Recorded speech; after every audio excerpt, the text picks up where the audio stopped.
नमस्कार जय जगन्नाथ। आसतु जानिबा आज हिचकी कौन पाई होई थाए। थरकु थर हिचकी आसिले करंतु नहीं अवहेला। जानन्तु कारण एवं प्रतिषेधक व्यवस्था। हिचकी बेले बेले आसिले यह विषय रे चिंता करिवार कौनसी आवश्यकता नहीं, किंतु जदि यह क्रमागत एवं बारंबार आसे तेबे यह अनेक रोगर लक्षण होइपारे। थरकु थर एवं क्रमागत हिचकी आसिबार कारण चाप एवं निमोनिया, मस्तिष्क एवं पेट ट्यूमर, पार्किसन, मधुमेह एवं किडनी रोग होइपारे। जदि आपणकर बेले बेले हिचकी थाए तेबे यह विषय रे चिंता करंतु नहीं, बरम यहाकू घरे चिकित्सा करंतु। आसंतु जानिबा हाइकअप्र कारण एवं यार चिकित्सा। हिचकी हेबार सबुठारु बड़ कारण हेउछि पेट एवं फुसफुस मध्यरे अवस्थित डायफ्राम एवं टॉपी मांसपेशी रे संकोचन। डायफ्रामर संकोचन हेतु फुसफुस शीघ्र वायु छाड़िबा आरंभ करे, जेउ कारणरू काहारिकु मध्य हिचकी आसिपारे। यह व्यतीत खाद्य खाइबा परे गैस हेबा कारणरू पेट बहुत पूर्ण अनुभव कले मध्य हिचकी होइपारे।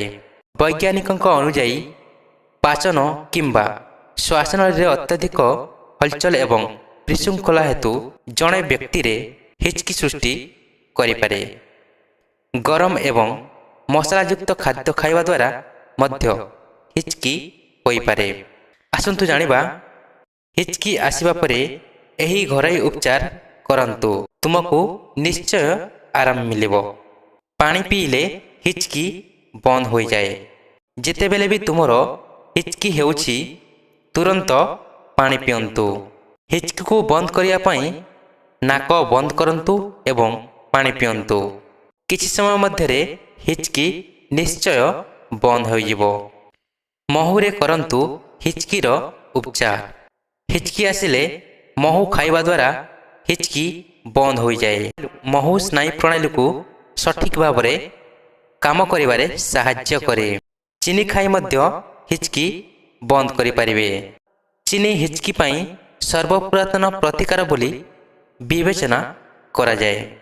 जेते बेले भी तुमरो हिचकी आसुची पाटी रे एक चामच चीनी नहीं यहाको टॉफी परी चोबाइबो। यह करिबा द्वारा हिचकी शीघ्र बंद हो जाए।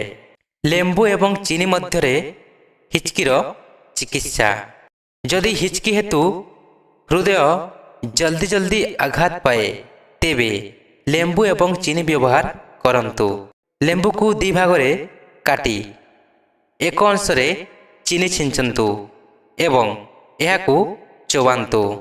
लेंबू सहित चीनी चोबाइले शीघ्र हिचकी बंद कर दिए। नमस्कार जय जगन्नाथ। जदि आम यही टिप्स आपन को भल लगिला ताहेले आम वीडियोटी को लाइक कमेंट शेयर निश्चय करेंगे एवं आम चैनल टी को जदि सब्सक्राइब करना ताहेले सब्सक्राइब मध्य करदेवे। जय जगन्नाथ।